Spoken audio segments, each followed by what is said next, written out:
penting, nanti tidak ada yang ya. Kedua, berikutnya adalah double track. Ini tinggal ada gangguan sedikit Pak di sini.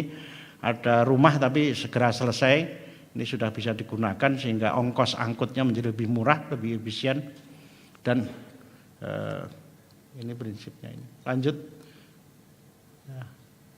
Ini listrik di Jawa Timur ini ada jaminan kelebihan listrik kita dari 8.000 menjadi sebentar lagi kelebihannya 4.200.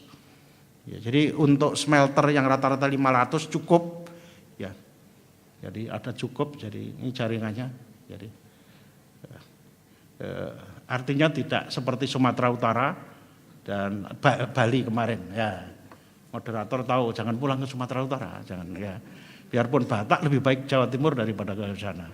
Ya, orang-orang baik Batak itu di sini semua. Ya, ya. Lanjut. Kebijakan strategi ekonomi lanjut. Ini lanjut. Ini proyeksi RPJMD pasti sampean nggak percaya. Penting sampean tidak percaya. Ya. Pertumbuhan kita di 2013 ini 6,55. Nanti tumbuh sekitar menurut Bank Indonesia sama OJK sampai triwulan 2 ini kira-kira 6,6.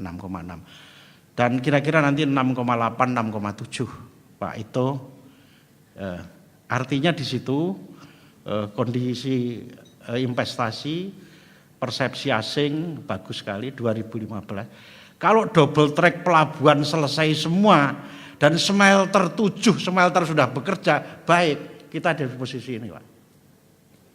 Dan kita 5.000 sampai 6.000 US dollar pendapatan kita.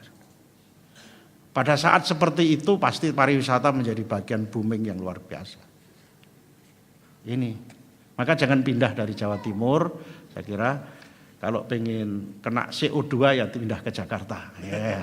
Karena macet terus. Dan CO2 itu membuat suami tidak bagus. Ya. Loh betul. Ini jurnal kesehatan terbaru. Ya. Lanjut. Ya. Ini kondisi yang diperlukan. ICOR kita 3,0, ICOR terendah yang ada di Indonesia, dan saya kira ini sama dengan Jepang, Taiwan, Korea. Incremental capital output kita 3, jadi sangat efisien Pak. Sebetulnya aslinya berapa Pras? 2,9, tapi sungkan lah, masuk terlalu kecil, terlalu efisien, saya kira sungkan, kita naikkan 3 aja lah, ya. Biar hitungannya gampang. Gitu ya. Ya, T-1 kali ICOR kali growth ketemulah kemudian ini.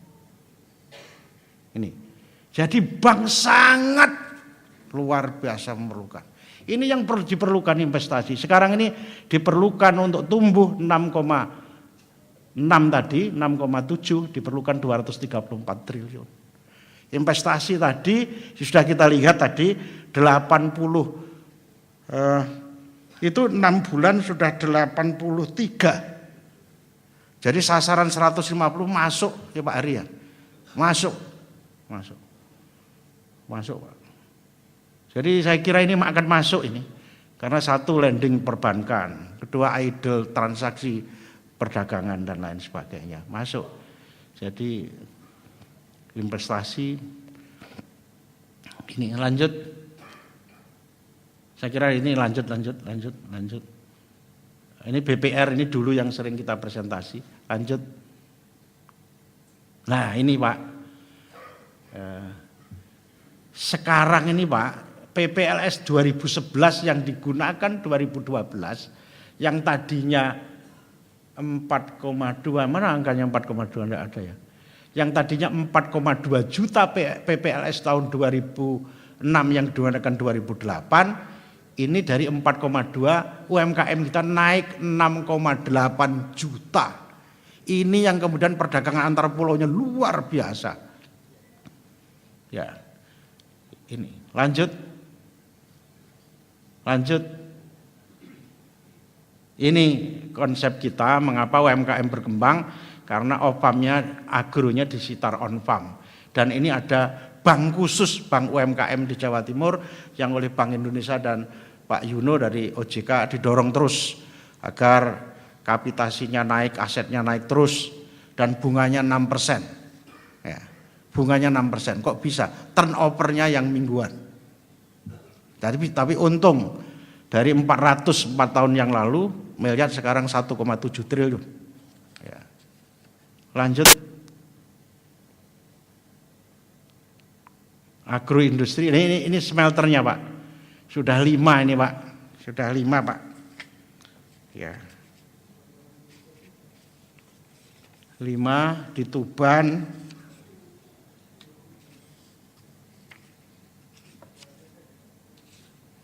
yaitu ada tembaga, ada peronikel, biji besi. Ya. Ini ada 5 ini sudah semua, 7 sebetulnya, karena ini belum masuk kemudian yang di Gresik. Di Gresik ada 2.500 hektar. Ini gambaran investasi, ini prospektus yang secara umum yang kami sampaikan. Dan berikutnya ke panas bumi.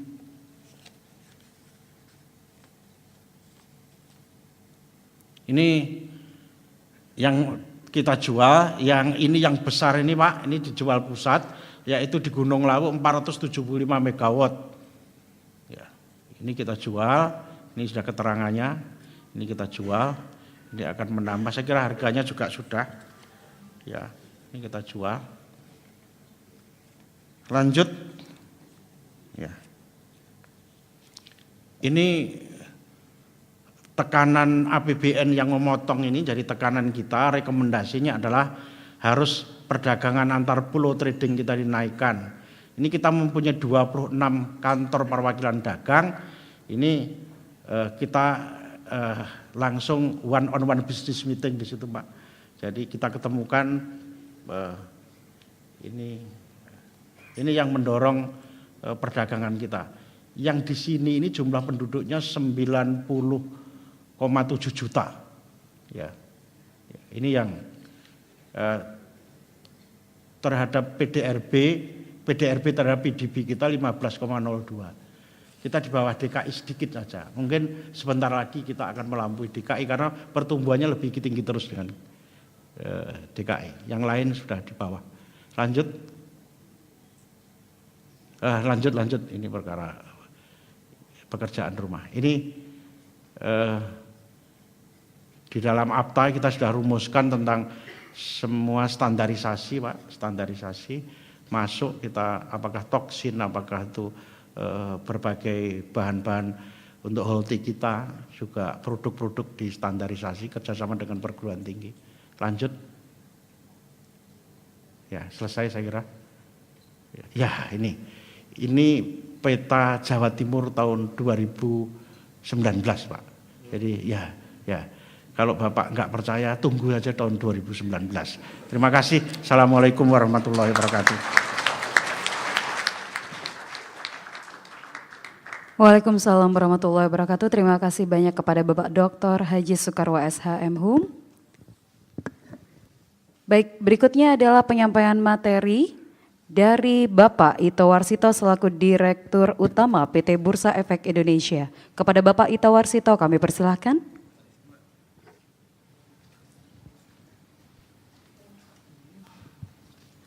Assalamualaikum warahmatullahi wabarakatuh. Salam sejahtera untuk kita semua yang hadir di sini malam ini. Yang saya hormati Bapak Gubernur Jawa Timur, yang saya hormati Bapak Kepala Kantor Regional 3, Otoritas Jasa Keuangan, yang saya hormati Direksi dan Dewan Komisaris Bank Jatim, Bapak Ibu undangan yang saya muliakan.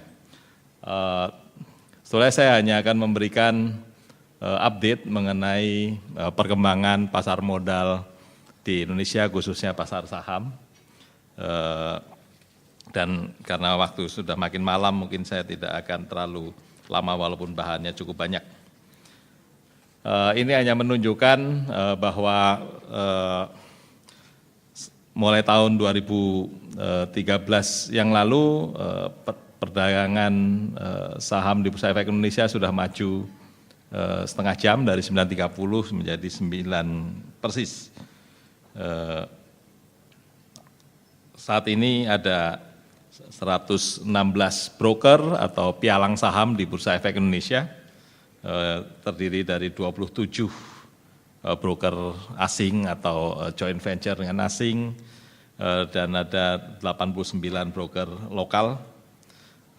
Kapitalisasi pasar Bursa Efek Indonesia saat ini sudah menembus lagi 5.000 triliun, artinya sudah kembali ke masa sebelum krisis 2013, yaitu bulan Mei 2013 kita mencapai 5.000 triliun, kemudian turun karena ada krisis semester 2 2013 sampai dengan semester 1 2014 ini, tapi sekarang kita sudah kembali ke 5.000 triliun walaupun dalam US dollarnya berbeda. Kalau dulu dolarnya 9.600, sekarang dolarnya 11.600. 11.500.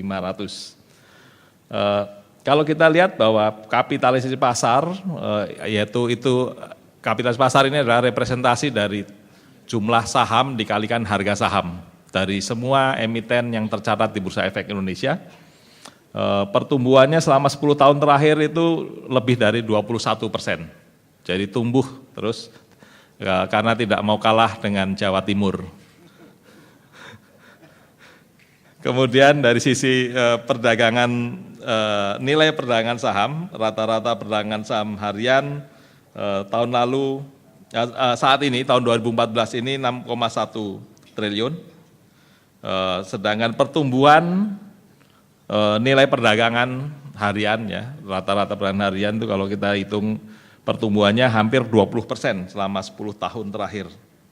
Saat ini 4 sektor yang paling besar dari segi kapitalisasi pasar adalah sektor keuangan, di mana Bank Jatim berada, kemudian sektor consumer goods, sektor infrastruktur, dan sektor perdagangan, jasa, dan investasi.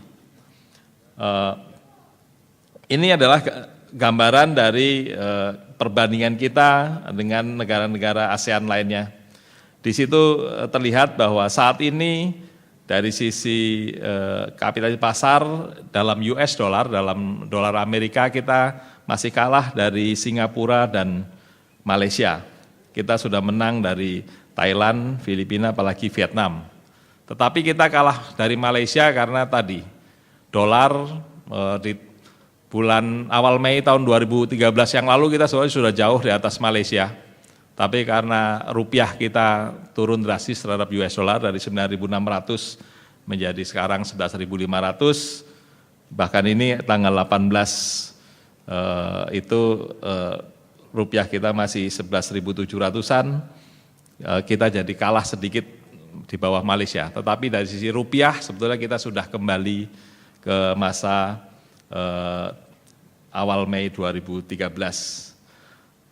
Kemudian kalau dari sisi derivatif, saat ini kita memang perdagangan derivatif di Bursa Efek Indonesia belum diaktifkan kembali sehingga kita masih kalah. Singapura itu lebih banyak hidupnya dari perdagangan derivatif dibandingkan dari perdagangan sahamnya. Berikutnya, nah ini gambaran dari pertumbuhan Indonesia kalau dibandingkan dengan negara ASEAN dan juga dunia.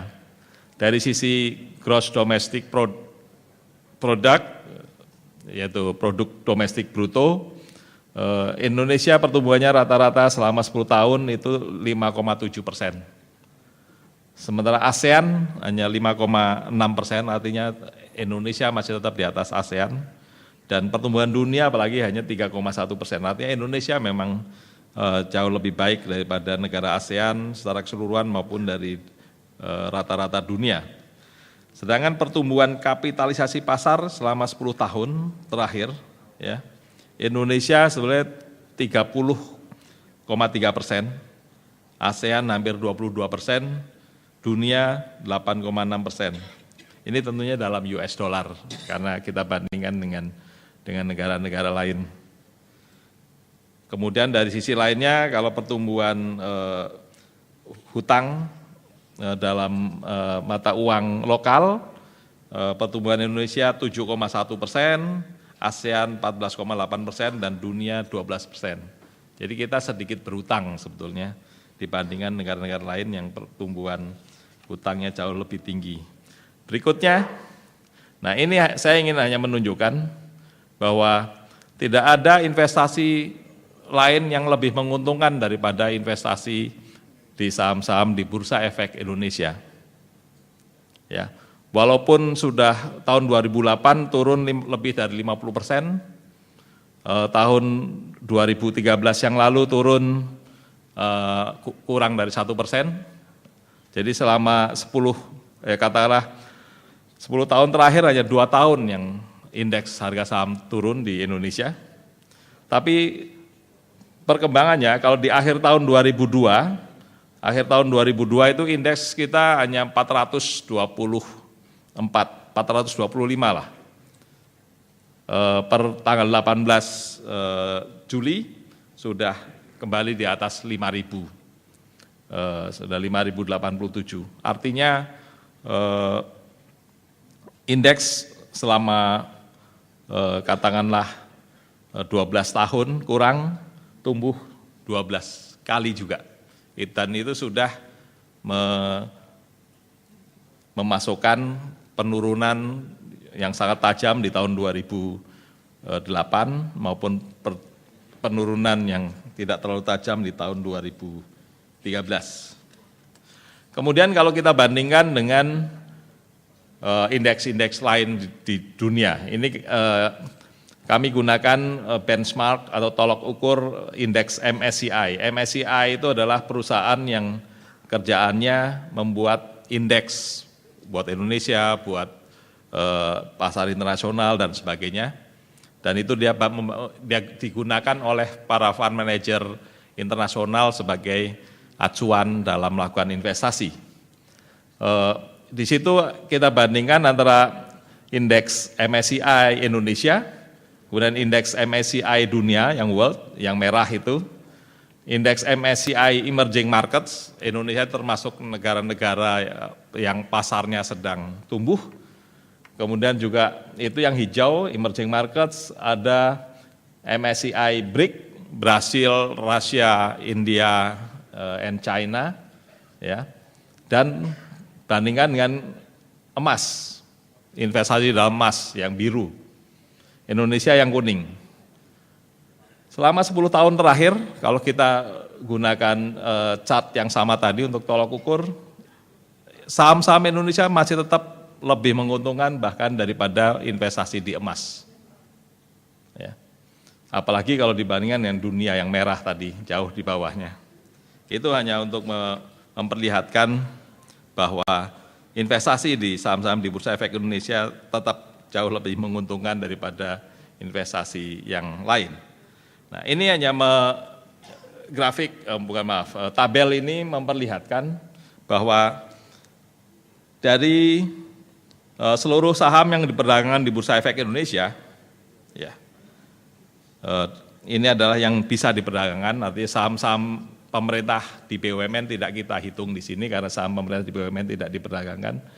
Itu 64%, ini per bulan Juni 2014, 64% dimiliki oleh investor asing.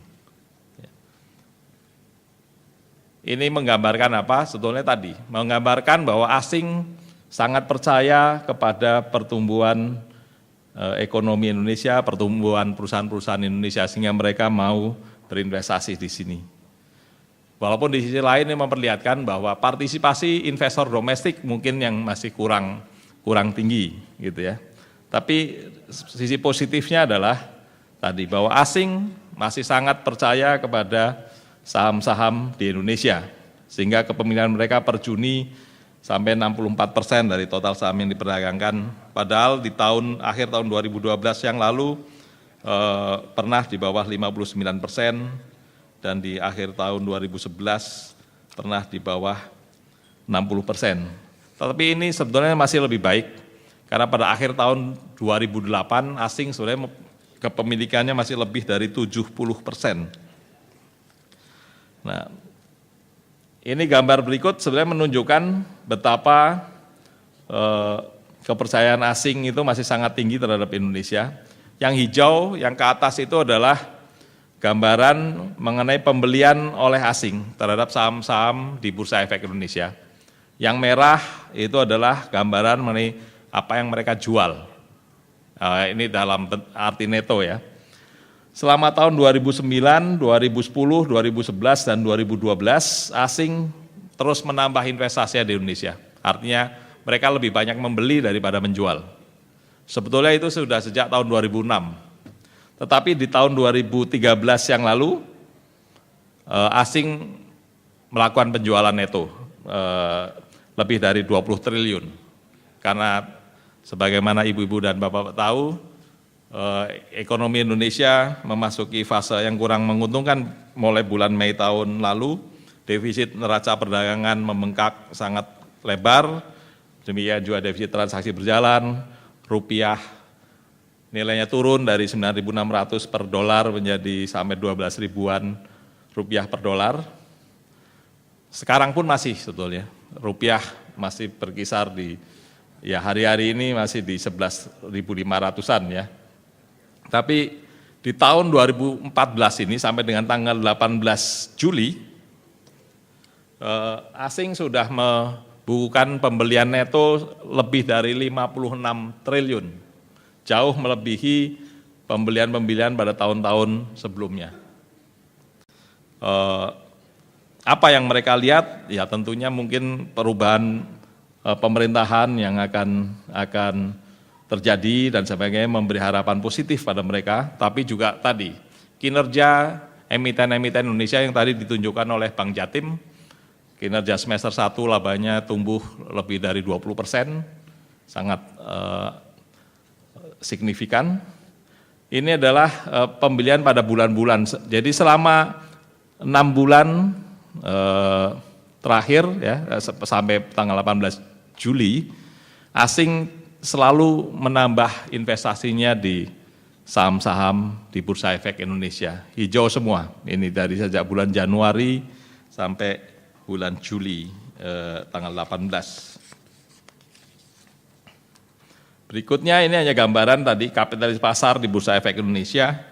Yang paling besar adalah sektor keuangan, hampir seperempatnya, 24,5%, disusul oleh sektor consumer goods, 19,5%, infrastruktur 14%, dan perdagangan, jasa, dan investasi 12,6%. Tetapi sebetulnya kalau dari sisi trading value, likuiditas saham yang diperdagangkan di Bursa Efek Indonesia, sektor keuangan hanya mewakili 22,7%, ya, di bawah persentase kapitalisasi pasarnya. Kemudian disusul oleh sektor perdagangan, jasa, dan investasi